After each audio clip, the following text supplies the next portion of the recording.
తెలంగాణ వ్యాప్తంగా వరి రైతులు వందలాది మంది యూరియా కోసం క్యూలు కడుతున్నారు. క్యూలు కట్టడమే కాదు, యూరియా దొరికిన రైతులతోటి దొరకని రైతులు గొడవలు కూడా పడుతున్నారు. దీనికంతటికి కారణం వరి సాగు చేస్తున్న రైతులకు అవసరమైన యూరియా కొరత ఏర్పడమే. అసలు యూరియానే వాడకుండా వరి పండించలేమా? సేంద్రియ పద్ధతిలో సహజ వ్యవసాయం చేస్తున్న రైతులు ఎలాంటి కెమికల్స్, పెస్టిసైడ్స్ లేకుండానే, ఫర్టిలైజర్ లేకుండానే అద్భుతమైన రాబడి తీస్తూ లాభాలు సాధిస్తున్నారు. ప్రస్తుతం మనం కోదాడ మండలం గుడిబండ గ్రామంలో ఉన్న మనతో రైతు, సహజ వ్యవసాయం చేస్తున్న రైతు శ్రీనాథ్ రెడ్డి గారు ఉన్నారు. శ్రీనాథ్ రెడ్డి గారిని అడిగి సహజ వ్యవసాయం గురించి, సేంద్రియ సాగు గురించి, వరిలో ఏ విధంగా లాభాలు పొందొచ్చు అన్న విషయాల గురించి మనం అడిగి తెలుసుకుందాం. మీరు చూస్తున్నారు భూమిపుత్ర, నేను క్రాంతి.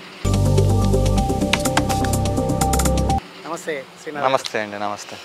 సో 7 సంవత్సరాల ఎక్స్పీరియన్స్ అన్నది చిన్న విషయం కాదు. ఎందుకంటే సహజ వ్యవసాయం వైపు ఎవరు రావడం లేదు. ఆర్గానిక్ ఫార్మింగ్ అనగానే లాభాలు కంటే నష్టాలే ఎక్కువ ఉంటాయి కాబట్టి వద్దు బాబు అని కెమికల్ ఫార్మింగ్ వైపు పోతున్న రైతు సోదరులే ఎక్కువ మంది. అంటే అలాంటి పరిస్థితుల్లో 7 సంవత్సరాల నుంచి మీరు సేంద్రియ సాగు చేస్తున్నారు, సహజ వ్యవసాయం చేస్తున్నారు. సో అసలు మీరు సేంద్రియ సాగు వైపు ఎందుకు మళ్ళాల్సి వచ్చింది? నేను బిజినెస్ స్కూల్లో చదివాను, రీజనల్ మేనేజర్ లాగా చేశాను కూడా. సో చేసిన తర్వాత నా హెల్త్ ప్రాబ్లమ్స్, కొంచెం బీపీ పెరగడం, ఇష్యూస్ వచ్చాయి. అదే టైంలో మా రిలేటివ్స్ కొంతమంది చనిపోయారు చిన్న వయసులో, 40-45 ఇయర్స్కి చనిపోతున్నారు. అసలు ఎందుకు ఇలా అవుతుందని నేను రీసెర్చ్ మొదలుపెట్టాను. ఎక్కడ ప్రాబ్లం వచ్చింది. అప్పుడే మీడియాలో కూడా ఎక్కడ చూసినా కల్తీ, అది పట్టుకున్నారు, అల్లం పట్టుకున్నారు, కల్తీ ఇంకోటి అన్ని ఏది చూసినా కల్తీ అంటున్నారు, కల్తీ నూనె అంటున్నారు, కల్తీ పెరుగు, కల్తీ. ఎంత కల్తీ మనం తినుకుంటూ హైదరాబాద్లో ఉండి మనం సాధించేది ఏముంది? మన జీవితానికి ఏం కావాలి? మనం పుట్టాం, ఏం చేయాలి? వస్తాయి, నెలకు 1 లక్ష, 2 లక్షలు, 5 లక్షలు వస్తాయి, కానీ మీనింగ్ ఏముంటుంది చివరికి? ఇలా కాదు. మనం ఏం చేయాలి? నెక్స్ట్ జనరేషన్కి ఏం ఇవ్వాలి? అందులో నేను ఎక్కువ ఫాలో చేస్తుంటాను వివేకానందుని, బుద్ధుడిని, జిడ్డు కృష్ణమూర్తి, అందరినీ ఫాలో అవుతాను. సో ఈ ఆలోచనల వల్ల నాకు కూడా ఏదో చేయాలి. ఎప్పుడు అది ఇప్పుడు కూడా నిద్రపోనేది నన్ను. ఆ ఆలోచనలు ఎప్పుడు నన్ను ఒత్తిడి గురి చేస్తూనే ఉంటాయి. నెక్స్ట్ జనరేషన్కి మనం ఏమి ఇవ్వగలం?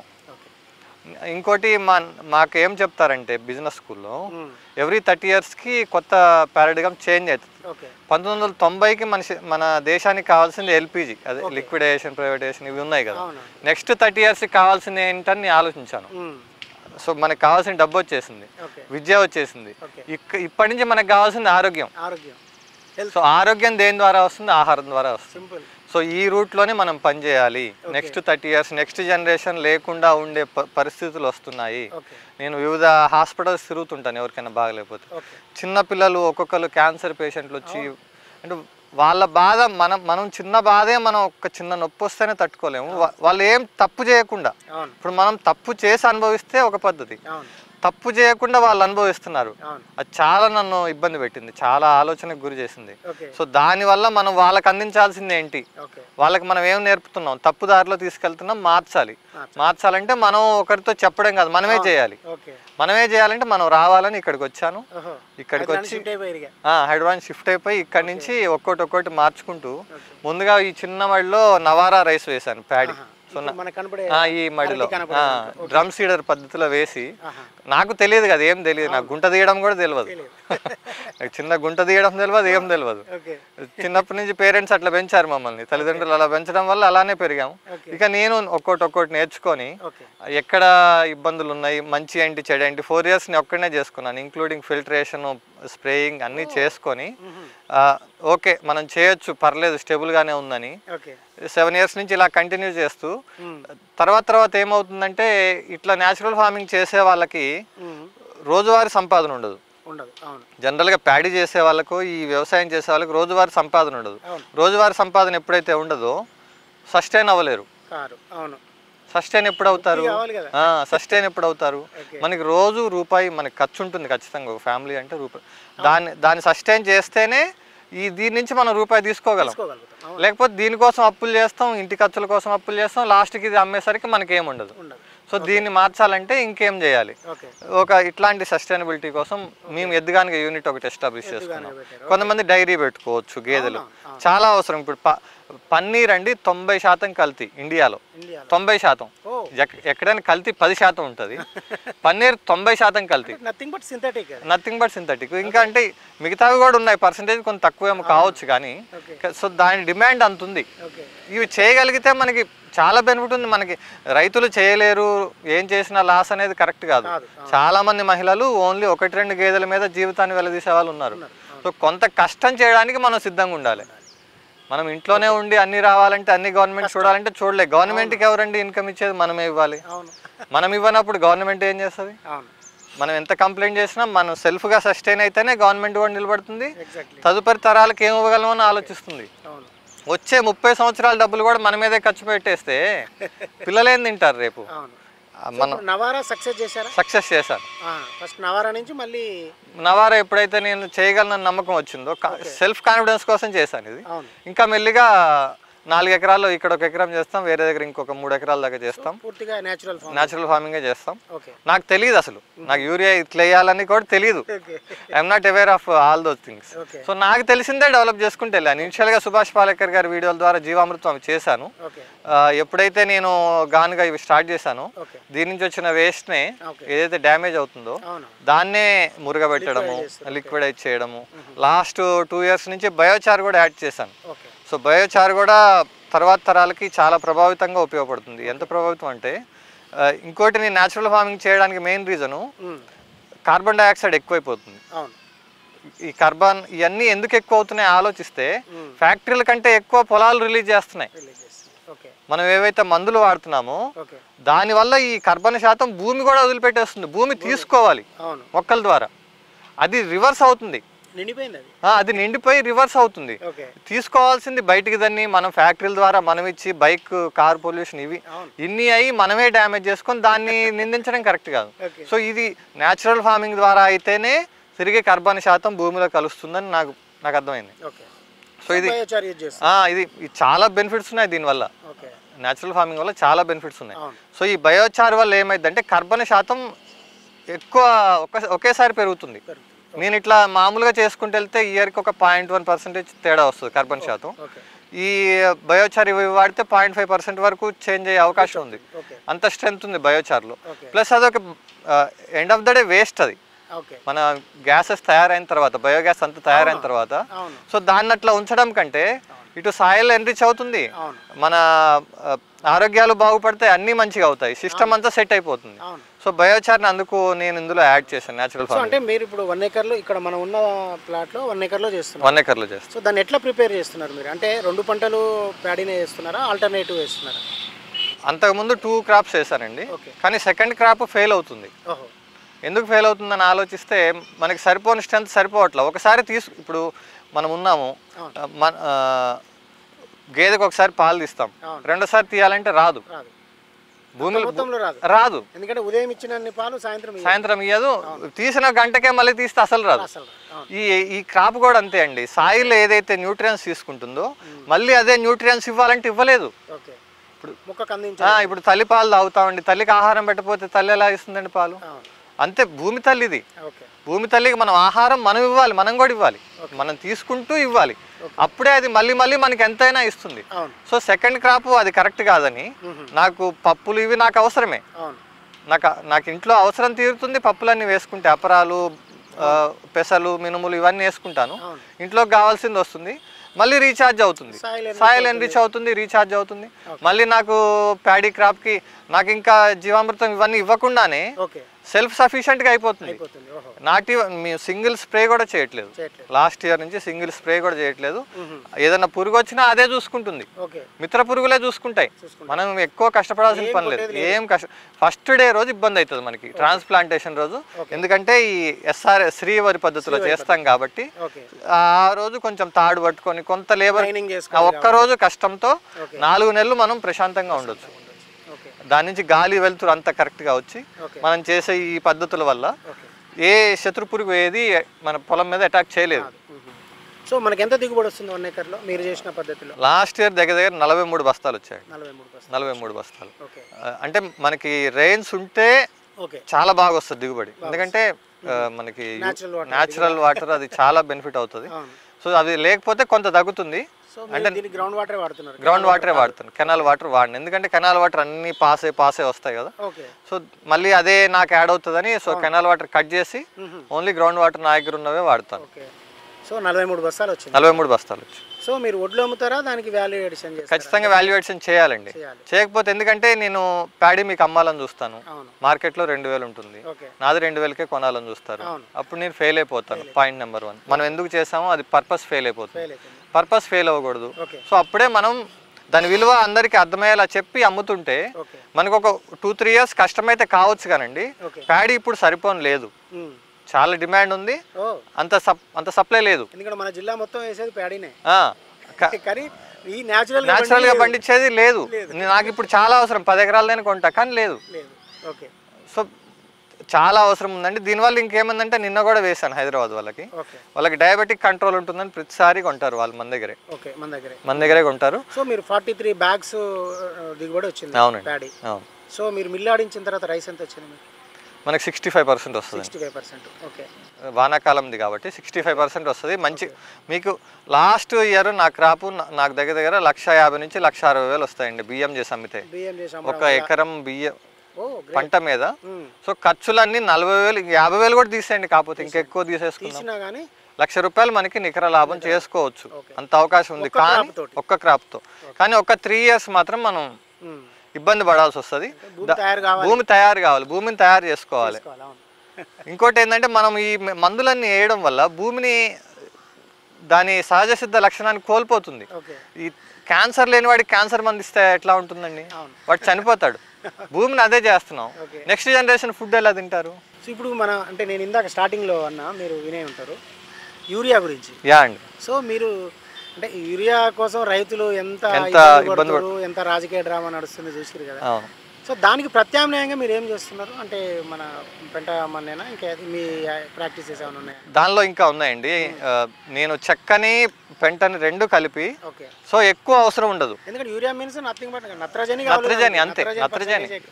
అంతే. ఎప్పటికప్పుడు ఫీడింగ్ ఇస్తుంది, గ్రీన్ గా కనపడుతుంది, అంతేగాని దానివల్ల అంత బెనిఫిట్ ఉండదు. సాయిల్ అది 2-3% వాడుకుంటుంది, అట్లా కూడా మిగతా అంతా ఊరికే మట్టిలో అలా కలిసిపోతుంది. అవసరానికి మించి ఎక్కువ వాడుతున్నాము. యాక్చువల్ మోడీ గారు కూడా వీలైనన్ని మీటింగ్లో దీని గురించి చెప్తున్నారు, తగ్గించాలి, సహజ ఎరువులకు రావాలి. ఎందుకంటే ఆయనకేదో లాభం రాదు, గవర్నమెంట్ మీద ఎంత ఒత్తిడి అవుతుందంటే సబ్సిడీల పరంగా. అది 2,000 బ్యాగ్ యూరియా బ్యాగ్ మనకి 300కి వస్తుంది, 1,700 గవర్నమెంట్ వస్తుంది. వాటర్ ఫ్రీగా ఇస్తున్నారు, పవర్ ఫ్రీగా ఇస్తున్నారు. అంటే ఒక బస్తా పండించడానికి అయ్యే ఖర్చు ఎంత, దాన్ని అమ్మితే వచ్చే డబ్బులు ఎంత లాస్ గవర్నమెంట్కి. మన ఒక్కరి వరకే చూసుకుంటాం. దేశం బాగుంటేనే అందరం బాగుంటాం. దేశం బాగుండాలంటే మనం ఈ ఖర్చులు తగ్గించుకోవాలి. ఈ ఖర్చులు తగ్గించుకోవాలంటే ఈ న్యాచురల్ ఫార్మింగ్ చాలా బెనిఫిట్ అండి. ఆయన ప్రతి వీలైన మీటింగ్లో చెప్తున్నాడు. నాకు తెలిసి మనకి యూరియా తగ్గించడానికి ఒకవేళ వాళ్ళు ఏమన్నా స్ట్రాటజికల్గా వెళ్తున్నారని నాకు వాళ్ళ ప్లాన్స్ అలానే ఉంటాయి, చాలా స్ట్రాటజికల్గా. ప్లస్ మనం కొనే యూరియా మనది కాదు, అవన్నీ ఇంపోర్ట్సే. ఇప్పుడు యుఎస్ సుంకాల వల్ల ఇంపోర్ట్స్ ఇంకా పెరిగాయి, మనకు ఒత్తిడి పడుతుంది. అసలు ఆ యూరియా ఎక్కడి నుంచి వస్తుంది అంటే సెకండ్ వరల్డ్ వార్లో మిగిలిపోయిన బాంబులు వీటన్నిటి నుంచి తయారవుతుందండి. ఇప్పుడు రష్యా నుంచి ఇప్పుడు పెరుగుతుంది మళ్ళీ ఈ సుంకాల వల్ల. ఈ బాంబులు వీటి వల్ల అసలు తినకూడదు యూరియా, అసలు అది దగ్గరికే రావద్దు మన దగ్గరికి. సో మీరు ఇప్పుడు ఓన్లీ ప్యాడీనే కనబడుతుంది మన దగ్గర, న్యాచురల్ ఫార్మింగ్ చేస్తున్నారు కానీ, అంటే కూరగాయలు ఎందుకు చేయలేకపోతున్నారు? అంటే రిస్క్ ఎక్కువ ఉందనా? రిస్క్ కాదు, కొంత దానికి సపరేట్ ఒక ఫ్యామిలీ ఉండాలి. సో లేబర్ ప్రాబ్లం ఒకటి ఉంది నాకు. ఇంటి వరకు అయితే నేను చేసుకుంటాను, కొంత మొత్తంలో చేసుకుంటాను. ఈ వర్షాలు ఒకటి డ్యామేజ్ అవుతున్నాయి పెట్టినా, మళ్ళీ నవంబర్లో అట్లా స్టార్ట్ చేసుకుంటాం, అక్టోబర్-నవంబర్లో. సో మనం ఓవరాల్గా మీ ప్యాడీ ఫీల్డ్లో అంటే మీరు ఏమి ఇస్తున్నారు పంటకు అన్నది క్లియర్గా చెప్పలేదు. చెప్తాను. యాక్చువల్గా నేను ఏం చేస్తాను అంటే సెకండ్ క్రాప్ ఎప్పుడైతే మార్చేస్తామో మనకు కావాల్సిన పంట తీసేసుకుంటాం. ఆ పెసలు, మినుములు అవన్నీ తీసేసుకున్నాక అది గ్రీన్ మెన్యూర్ మళ్ళీ ఉంటుంది. దాన్ని కల్టివేటర్తో తొక్కిచ్చేస్తాం. తొక్కిచ్చేసిన తర్వాత బయోచార్ని మనం ప్రిపేర్ చేసుకుంటాం 15 days తీసుకొచ్చి. పేడ ఎరువులో దాన్ని ఒక 15 రోజులు మురగబెట్టుకోవాలి. సో రీఛార్జ్ బయోచార్ అంటే ఏం లేదండి, అదొక చిన్న స్పాంజ్ లాగా. మనం ఆ స్పాంజ్ నింపి పెట్టాలి ఫుల్గా. ఓకే. నింపి పెట్టేస్తే పొలంలోకి వెళ్ళి అది రిలీజ్ చేస్తూ ఉంటుంది. బయోచార్ వల్ల అసలు బయోచార్ ఎందుకు వాడాలో చెప్తాం. బయోచార్ ఏం చేస్తుంది అంటే అండి, మనం ఇచ్చే న్యూట్రియన్స్ని పట్టేసుకొని ఉంటుంది, మొక్కకు కావాల్సినప్పుడు తీసుకుంటుంది. యాక్చువల్ బయోచార్లో పొరోసిటీ అనేది చూస్తారండి. పొరోసిటీ అంటే ఎంత దానిలో అది దాచుకోగలదు ఏదైనా ఇస్తే, అది మీరు రిటెన్షన్ కెపాసిటీ. సో దానికి ఎక్కువ ఉంటుంది బయోచార్కి. సో మనం ఇచ్చిన న్యూట్రియన్స్ అన్ని పట్టి పెట్టుకుంటుంది, మొక్కకు కావాల్సినప్పుడు మొక్క వేరేళ్ళి తీసుకుంటుంది. జనరల్గా వేస్తే ఊరికే కలిసిపోతుంది మట్టిలో, అది వాటర్ వల్ల మళ్ళీ లోపలికి వెళ్ళిపోవడము, ఎరోషన్ అవ్వడము, ఈ ప్రాబ్లమ్స్ ఉంటాయి. బయోచార్ వాడడం వల్ల అది అవ్వదు. సో జనరల్గా మనం కేజీ వేస్తే బయోచార్ వాడిన పొలంలో ఒక 1/2 kg ఇస్తే సరిపోతుంది. సో అంత చేంజ్ తీసుకొస్తుంది. బయోచార్ చాలా బెనిఫిట్ ఉంటుంది బయోచార్ వల్ల. సో ముందు చాలా అవసరం, దొరకని పరిస్థితులు కూడా రావచ్చు, అవకాశాలు ఉన్నాయి. ఇంకోటి బయోచార్ ప్లాంట్స్ పెట్టడానికి మన రాష్ట్రాల్లో చాలా మంది వర్క్ చేస్తున్నారు. సో దానికి ఇది ఎప్పుడైతే అయిపోతుందో మళ్ళీ బయోచార్ ఇస్తాం. ఈ బయోచారు చేయడం వల్ల మనం కేజీది 1/2 kg సరిపోతుంది. సో బయోచార్ వేస్తాము, ఎకరానికి కింటన్నర వేసుకుంటాము. అది టన్ను వరకు వేసుకుంటే మంచిది, కానీ బడ్జెట్ ని కూడా మనం ఆలోచన చేసుకోవాలి. సో ప్రతి సంవత్సరం కొంచెం కొంచెం ఇచ్చుకుంటూ 1 క్వింటాల్ 2 క్వింటాల్ 3 క్వింటాల్ అట్లా కొంచెం కొంచెం ఇచ్చుకుంటూ వెళ్తున్నాను. దాని తర్వాత మళ్ళీ ఏం చేస్తానంటే వేపపిండి వేస్తాను. వేపపిండి తర్వాత మళ్ళీ ఏం చేస్తాను, నా దగ్గర చెక్క ఉంటుంది, ఎద్దుగానే ఉంది కాబట్టి చెక్క ఉంటుంది. ఆ చెక్కలో డ్యామేజ్ అయిన చెక్క వరకు తీసుకుంటాను. దానికి ఆవు పేడ తీసుకొని, ఆవు మూత్రం తీసుకొని, బెల్లం కలుపుకొని దాన్ని ఒక 1 week మళ్ళీ మురగబెట్టేసి ఫర్మెంటేషన్ అయిన తర్వాత దాన్ని ఇస్తాను. సో ఇట్లా 4 levels చేసిన తర్వాత ట్రాన్స్ప్లాంటేషన్కి వెళ్తాను, నేను ప్యాడీకి వెళ్తాను. ఇక నాకు 4 months వరకు నేనేం చేసే పని ఉండదు దానిలో, మళ్ళీ కలుపు తీయడానికి తప్ప వేరే పనే ఉండదు. కూలీలతోనే, లేబర్తోనే. ఫస్ట్ కోనా వీడర్తో తిప్పుకుంటాము. సో దానిలో కూడా మెషినరీ వచ్చాయి, ఈ ఇయర్ అది కూడా కొనే పనిలో ఉన్నాను. సో నెక్స్ట్ 50 acres 100 acres వెళ్ళాలని ఆలోచన ఉంది. సో ఎప్పుడైతే బిగ్ వెళ్తామో అందరూ ఇంకా ఎక్కువ చూస్తారు, ఎక్కువ ముందుకు వస్తారు. ఆల్టర్నేట్ ఆప్షన్స్ మనం చూపిస్తూ వెళ్ళచ్చు. ఎవడైతే చేయగలడో వాడు చేస్తేనే మిగతా వాళ్ళు ఫాలో అవుతారు. సో మనం చేయగలిగే స్థితిలో ఉన్నాం, ముందు దాన్ని ఇంకా పెంచుకుంటూ వెళ్తాం. సో కోనా వీడర్ ఇవి తిప్పిన తర్వాత లేబర్ ఒకసారి తిరిగితే అయిపోతుందండి. 4 months వరకు మనకి పని ఉండదు. మనం ఇది కష్టం అనుకుంటాం, మొదలు అలవాటు అయ్యే వరకు కష్టం. ఎప్పుడైతే అలవాటు అయిపోతుందో ఇది సులువు అవుతుంది. 4 months మనం పొలంలో దిగపోవడం అంటే అది చాలా పని తగ్గిస్తుంది, చాలా టైం సేవింగ్.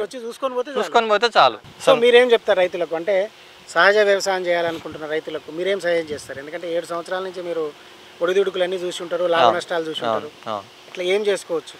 యాక్చువల్గా న్యాచురల్ ఫార్మింగ్ అంటే ఇది మనం ప్రకృతిని కాపాడడం, మన ఇంటి ఆరోగ్యాన్ని కాపాడుతూ, ప్రకృతిని కాపాడుతూ, మన చుట్టూ ఉన్న నలుగురు ఆరోగ్యాన్ని కాపాడిన వాళ్ళం అవుతాం, మన దేశ భవిష్యత్తుని మెరుగుపరిచిన వాళ్ళం అవుతాం. ముందు తరాలకు మనం ఏమి ఇస్తున్నాం అనే ఆలోచన లేకపోతే కనుక మనం ఏం చేసినా వృధా అవుతుందండి. మన పిల్లలు, ఇప్పుడు మనం పిల్లల్ని కంటాము, మనం ఎంత సుఖంగా బతికినామో వాళ్ళంత బతకాలనే వద్దాం. బతకలేనప్పుడు మనం 100 కోట్ల ఆస్తి ఉంటుంది, వాడు లోపల పండుకుంటాడు ఆరోగ్యం బాగలేక. ఎందుకండి ఇంకా ఎవరు తింటారు? ఇది ఎవరు తింటారు? ఆస్తులు కూర్చొని తింటామా? బంగారం తింటామా? ప్లాట్లు తింటామా? మనం ఆరోగ్యంగా నలుగురితో తిరిగితే సంతోషం ఉంటుందా? లోపల పడుకొని ఇబ్బందులు పడుతుంటే, నొప్పులు పడుతుంటే, క్యాన్సర్లు వస్తుంటే మీకు సంతోషం ఉంటుందా? చిన్న పిల్లలకి షుగర్ వస్తుందండి 5-6 yearsకి. ఇంకేం తినగలడు ఆ బాబు లేదా పాప? ఇంకేం తినగలరు షుగర్ వచ్చిన వాళ్ళు? అంటే ఇంకేం అనుభవిస్తారు జీవితాన్ని వాళ్ళు? క్యాన్సర్ వస్తుంది, వాళ్ళు కీమోథెరపీలు ఇస్తే తట్టుకుంటారా వాళ్ళు? ఎంత వేడి అండి అది. సో న్యాచురల్ ఫార్మింగ్ వైపు మళ్ళడమే చాలా అవసరం. ఒక దేశ ప్రధానమంత్రి ఎందుకంత దాని మీద ఒత్తిడి చేస్తున్నాడో ఆలోచన చేసుకోవాలి మనం. వీటి వల్ల ఎంత డ్యామేజ్ జరుగుతుంది, ఒక కలుపు మందు వల్ల ఎంత డ్యామేజ్ జరుగుతుందో అంత డ్యామేజ్ జరుగుతుంది. అది యాక్చువల్గా బ్యాన్. మన దగ్గర కలుపు మందు ఓన్లీ కాఫీ, టీ తోటలకి మాత్రమే పర్మిషన్, అన్నిటికీ వాడుతున్నారు. మన దగ్గర ఉన్న దీనివల్లే ఫిజిబిలిటీ వాళ్ళు అందరూ వాడుతున్నారు, కానీ యాక్చువల్గా టీ కాఫీ తోటల వరకే పర్మిషన్, అక్కడ కూడా తట్టుకోలేక. ఓకే. సో నేను అడగడం మర్చిపోయినా, మీరు ఏ వెరైటీ సాగు చేస్తున్నారు? అంటే దేశీ అంతకుముందు 5 రకాలు చేసేవాడిని. సో ఈ కటింగ్ దగ్గర ఇబ్బంది అవుతుందని ఇప్పుడు ఓన్లీ కుజు పటాలియా వేస్తున్నాను. అంతకుముందు నవారా అని, జాస్మిన్ బ్లాక్ అని, కాలి కామోద్ అని డిఫరెంట్ వెరైటీస్ వేసేవాడిని. ఇప్పుడు ఒక వెరైటీ ఉందా వాటికి, రైస్ కు కన్వర్ట్ అయిన తర్వాత మీరు చెప్తున్న వెరైటీస్ అన్నిటికీ ఉందండి. కాబట్టి ఇనిషియల్ గా నాకు దానికి అంత లేకుండా, మనం మార్కెట్లో అలవాటు కావాలి కదా, మన దగ్గర ఏముంది. ఇప్పుడు బాగా డిమాండ్ వస్తుంది. సో చూస్తాను ఈసారి నుంచి. మీరు ఇక్కడ 1 acre, వేరే చోట 4 ఎకరాలు, మొత్తంగా 5 ఎకరాలు న్యాచురల్ ఫార్మింగ్ చేస్తుంటే కుజు పటాలి. అవును. సో ఇదంతా మీరు రైస్గా కన్వర్ట్ చేసి అమ్ముతాం అంతే. ఇంకా 10 మంది రైతులతో ఎంకరేజ్ చేసి చేపిస్తానే ఉన్నాము. వేరు ప్రాంతాల్లో ఉన్నారు వాళ్ళు. సో వాళ్ళకి కూడా ఎవరికైనా మార్కెటింగ్ ఇబ్బందులు ఉంటే మన ద్వారా అమ్ముడుపోతూనే ఉంది. ఓకే రైట్ శ్రీనాథ్ గారు, మీ ఫోన్ నెంబర్ నేను డిస్క్రిప్షన్లో ఇస్తాను. అండి. సో సేంద్రియ సాగుకు సంబంధించి ఏదైనా డౌట్లు ఉన్నా, కొత్తగా మళ్ళీ అనుకున్న వాళ్ళని ఎవరైనా ఫోన్ చేసి అసిస్ట్ చేయండి. ఖచ్చితంగా చేస్తా అండి, చాలా ఖచ్చితంగా చేస్తా. ఈ మారే వాళ్ళు మాకు చాలా అవసరం, చాలా అవసరం. ఇంకా చాలా మీటింగ్లు ఉన్నాయి. మీరు వీలైతే మమ్మల్ని ఎప్పుడైతే కాంటాక్ట్ అయితే మిమ్మల్ని అందరినీ జాయిన్ చేసుకుంటూ వెళ్తాం. చాలా అవసరం. చేసే వాళ్ళకి నేను ఎంత హెల్ప్ చేయడానికైనా సిద్ధమే. కానీ నిజంగా సీరియస్గా కమిటెడ్గా ఉన్న వాళ్ళకి చేస్తాం. సరదాకి ఫోన్లు చేసి టైంపాస్ చేసేటోళ్ళు చాలా మంది ఉన్నారు. దయచేసి గుర్తుపెట్టుకోండి, సీరియస్ కమిటెడ్ ఉన్న వాళ్ళు మీ ఊరు వస్తా, మీ ఇంట్లో ఉంటా, 2 రోజులు ఉండమని ఉంటా, నా తిండి నేనే తింటా, మీకు హెల్ప్ చేయమంటే చేస్తా. కానీ ఊరికే ఫోన్లు చేసి అనవసరపు ఫోన్లు అయితే వద్దు. మంచి కమిటెడ్గా ఉన్న వాళ్ళు చేయండి. నేను మీకు ఒక పంట పెట్టుబడి నేను పెట్టడానికి కూడా నేను సిద్ధమే, దానికి కూడా నేను సిద్ధం. ఎందుకంటే చాలా అవసరం. మీ పిల్లల ఆరోగ్యం, మీ పిల్లల భవిష్యత్తు మనసులో పెట్టుకుంటే ఆలోచన చేయండి. లేదు వాడు ఎట్లా పోతే నాకేంది, నాకు నడిచే చాలనుకుంటే మీ ఇష్టం. ఇంకా ఓకే అండి, థ్యాంక్ యూ.